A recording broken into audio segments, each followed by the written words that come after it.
everyone, this is me, Debasis for Revsportz, and we all know the selection meeting for the T20 World Cup happened yesterday, and we all know what the team is. And with me to talk more about it, I have none other than former selection committee chairman MSK Prasad. Sir, welcome to Revsportz. First up, I would just like to ask you, what is your first thoughts after looking at the team? I think it's a good side. It's a balanced side. So it has got a good blend of fast bowlers and spinners, and at the same time, it has got a good number of opening batsmen, and also, it's a very balanced side. But obviously, when you talk about selection meetings, there are a few debatable selections and selectors. Every selection committee, there will be some questions raised, and there is no exception this time round. Do you reckon Rinku Singh should have deserved a place in the 15-member squad? End of the day. Uh, I feel that Rinku and KL also were very close to the selection. Very unfortunate. Shubman Gill has been doing very well in the international circuit. Unfortunately, this IPL season didn't go much in his way. Having said that, selectors also you should also give that margin to the selectors that and their thought process. So I think they were very clear that they want more number of spinners because they sense that the pitches in US and also in subsequently in West Indies will assist the spinners because they're also in the later part of summer, even in that areas. So probably they would have thought that we will go with an extra spinner in Akshar Patel who can also bat a bit. So I think probably that is one extra spinner which might have costed the place of Rinku, but there is a logic for what they have done. But at the same time, sir, if I just ask you, someone like Rinku who has delivered every opportunity he has got for India, he has done well. Means it is as at least the statistics speaks for itself.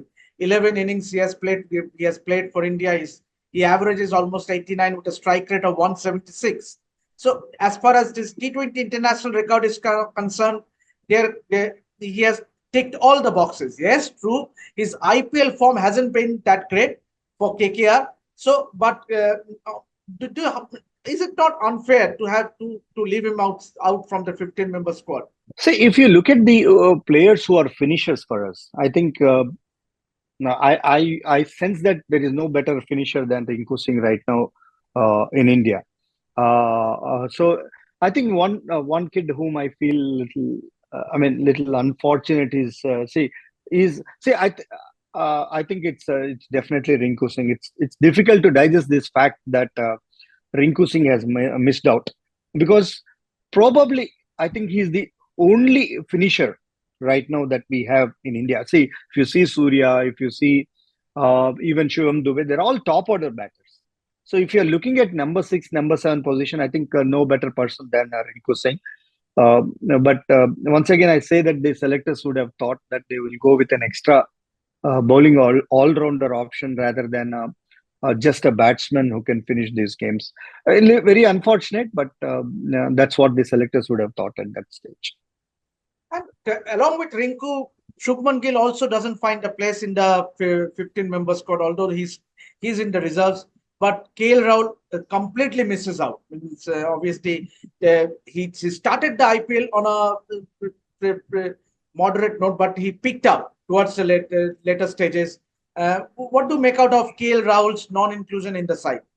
See, you see, if I'm not biased, I think because I've been associated with Lucknow Super Giants, so it will be biased to talk on that. But I'll tell you that he's one guy who would have done all kinds of roles. If you wanted, he'll open. If you want, he'll play middle order. If you want, he can play a finisher role. And he has that success record also in the past, even at international cricket. But probably they have gone down with Sanju Samson form also. So it will be unfair on this kid also that Sanju has been doing extremely well for the past a year or so. So maybe they would have thought that they will go ahead with Sanju rather than KL Rahul. But I personally feel that KL Rahul would have definitely done the job in across all the phases of the game. Whether it is opening or middle order or finisher.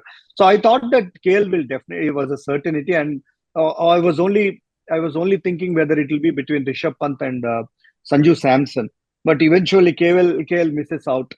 KL also has done well in the World Cup also, except that finals. He has done extremely well. He kept wickets very well. He's been keeping wickets very well, even in this IPL also. If you see some of those catches that he has picked up, or some of those stumpings, or even the catches that he has taken off spinners, he's been absolutely spot on, and he started leading the side also very well. But see, easiest thing for us is to criticize selectors looking back, because they have a very tough job of picking 15 selectors, because I've gone through that phase for 3-4 years. So I mean, while we might feel bad for some of the players who have missed out, but only thing is that you can only accommodate 15 players, and they have a set of thoughts, whether it is the selectors or the team management. They have a set of thoughts about the kind of pitches that they're going to encounter in the US, and also in West Indies. So probably they would have gone by that particular thought process, and they've gone with an extra spin. I only feel that this extra spinner is one extra spinner is what they have taken out. Otherwise, I think they've been, see, composition point of view, they've been spot on. See, with the number of openers, number of middle order. If you look at the composition aspect, I think it's been spot on, except that one extra spinner. Probably the selection committee would have felt that more than fast bowlers, I think it is the spinning all-rounders who can come handy. So that's a reason why Akshar Patel would have got that edge over what do you call Rinku Singh, and so I mean, I felt that KL was deserving a place, but unfortunately he misses out. So talking about Rishabh Pant, obviously, as expected, he made it to the side. He has been doing really well since his comeback. So would you pick a Sanju Samson as well in that playing 11, or he has to miss out as far as the playing 11 is concerned, given the form he has been in? It all depends upon what kind of a batting order that you're looking at for both of them. Are you looking at Sanju Samson at number 3 or number 4, or you're looking at Rishabh Pant at number 5? So depending on that, I think depending on that thought process, they'll pick the playing 11. So another, obviously, there has been a lot of debate about Hardik Pandya's inclusion in the side, given the form he has been in.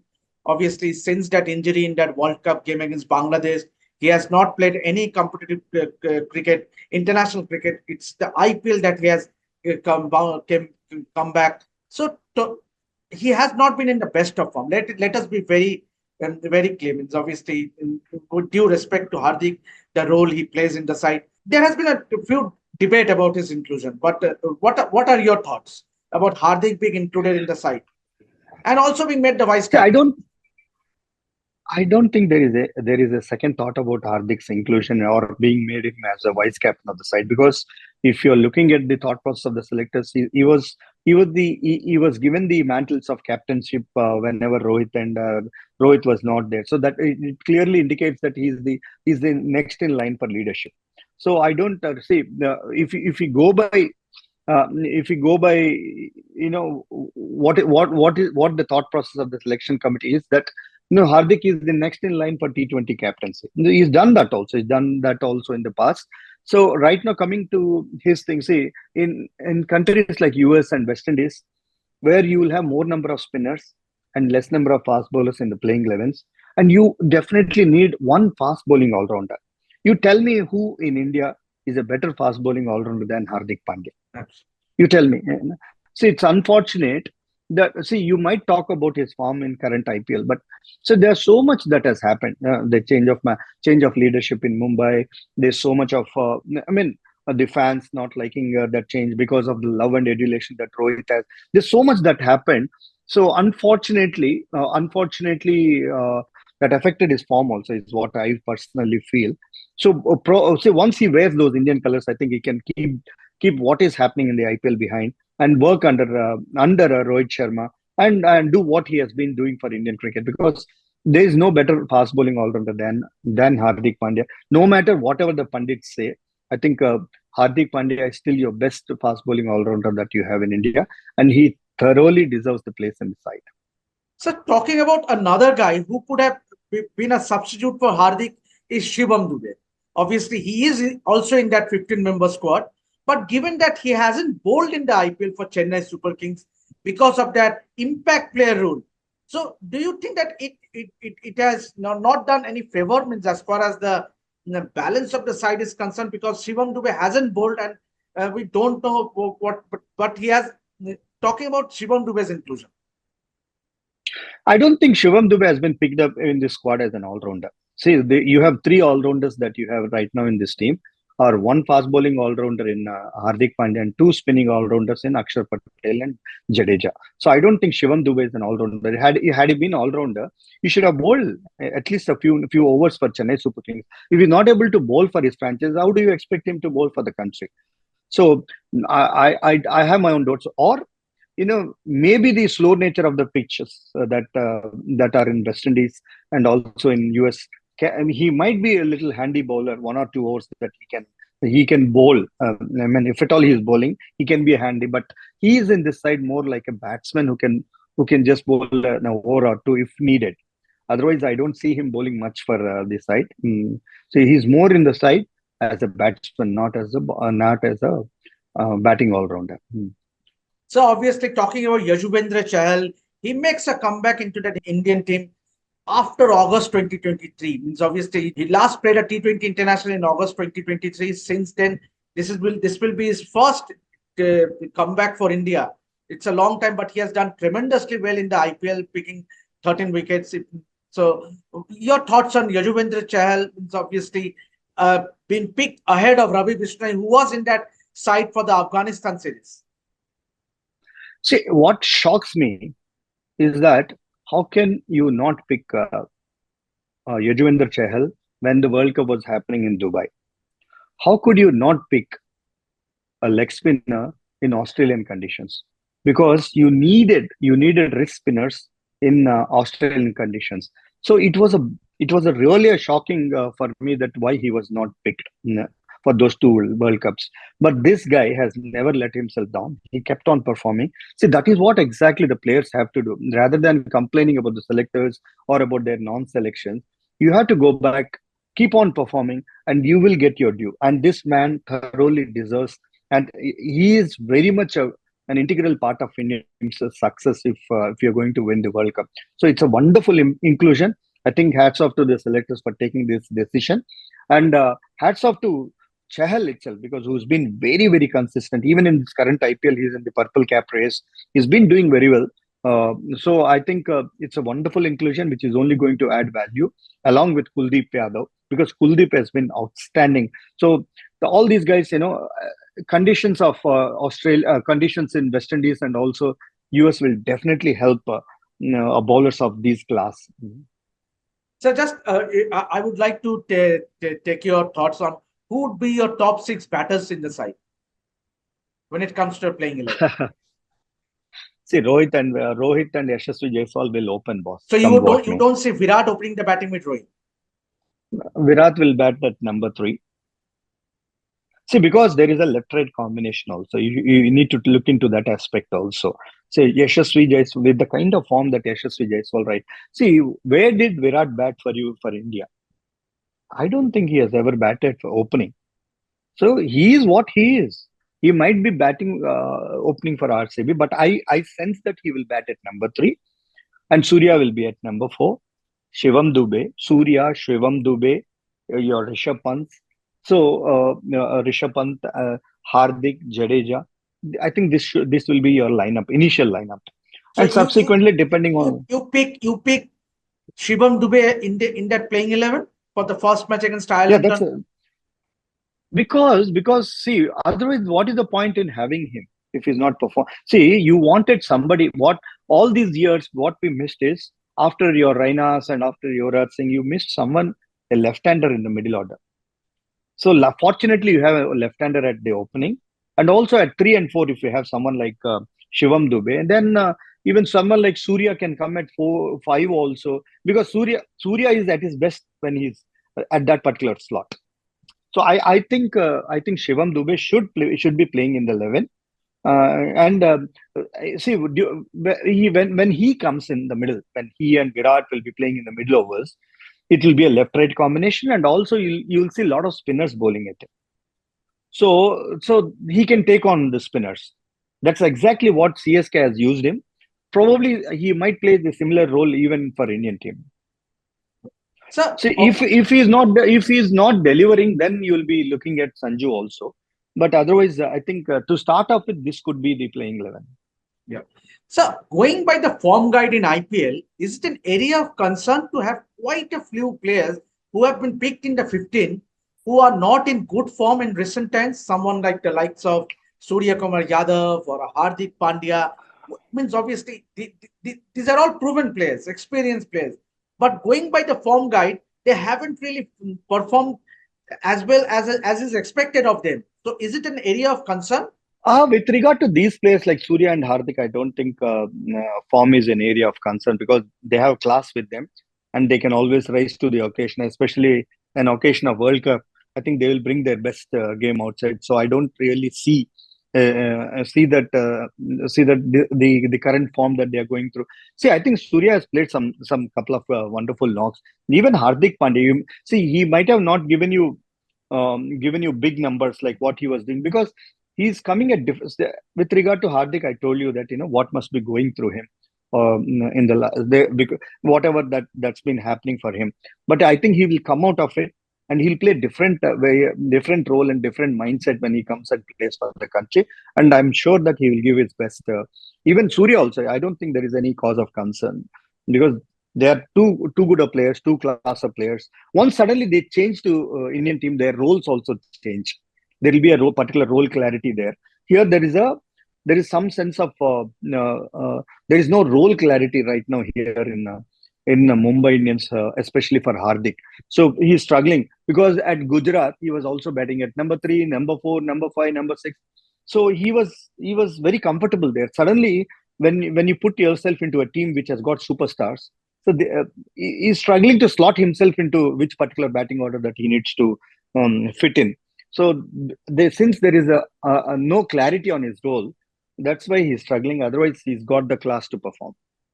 Yeah, obviously, I won't delay you further. Just the last couple of questions. So, the selectors have also picked 3 fast bowlers in the side. Once again, there's a bit of concern with the form of Mohammad Siraj. And obviously, Arshdeep is also there, and Bumrah has been phenomenal, as he is always. So, is it an area of concern? Is it justified to pick just 3 fast bowlers in the side?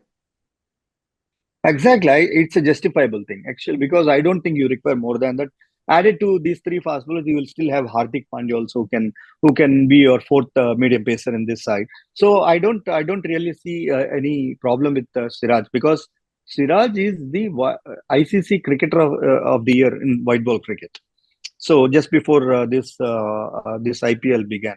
So again, when you're talking about class of some of the batsmen, it is the class of these bowlers who will definitely raise their bar when it comes to playing for the country, or when it comes to see, because Siraj has got a different role in RCB, but here he has got a different role. So in RCB, he's the main strike bowler. There is so much of stress on him.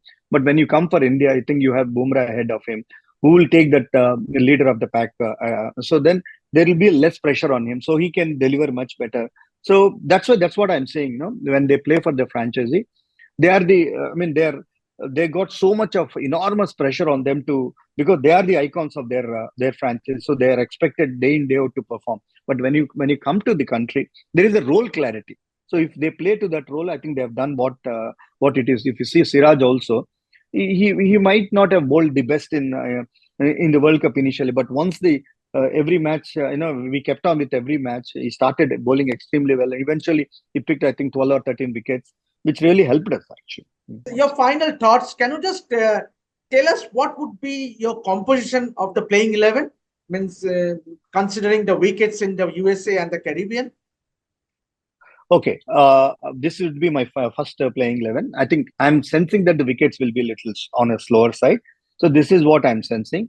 So your Yashasvi Jaiswal and Rohit Sharma. Rohit Sharma and Yashasvi Jaiswal will open. Number 3 will be Virat. Number 4 will be Shivam Dube. Number 5 will be Surya. Number 6 will be Rishabh. 7 is Hardik. 8 is Jadeja.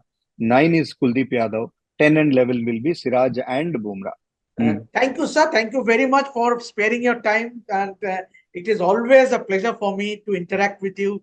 And I will be disturbing you because we at Revsportz, I will be covering the World Cup in the Caribbean and the USA. And so I will definitely will keep in touch. So that's it for now. Keep watching this space to get all the updates throughout our coverage of sports. This is me, Devasis, signing out for Revsportz. Keep watching.